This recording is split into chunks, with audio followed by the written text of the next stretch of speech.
Bonjour à tous. Le message que je voudrais partager avec vous aujourd'hui, c'est un sujet de fond qui me passionne et que la crise Covid a révélé.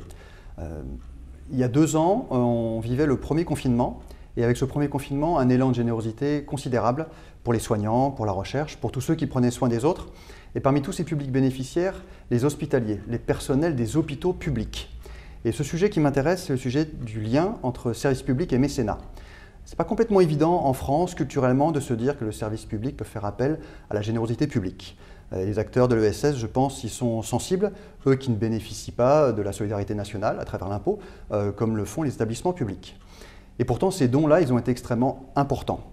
Et je pense que c'est important justement pour les établissements publics de dire ce qui se fait avec cet argent, de montrer pourquoi et comment ça n'est pas en concurrence avec l'impôt ou avec les autres acteurs.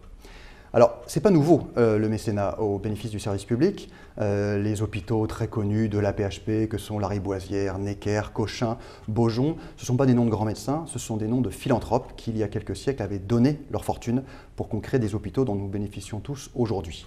Et puis depuis une quinzaine d'années, l'enseignement supérieur, la recherche, les grandes écoles, les hôpitaux également, se sont structurés dans des campagnes d'appel à dons.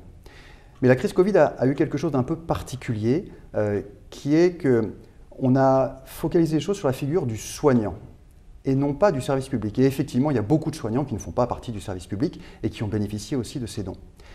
Il peut paraître curieux, au moins on peut s'interroger sur le fait que pendant cette crise, grâce aux dons, on a pu, dans le service public, financer des choses qui sont très basiques pour nos employés, pour les patients, et dont on se dit que ça aurait dû être financé par le service public et par l'impôt. En réalité, cette crise, effectivement, a brouillé un peu les cartes.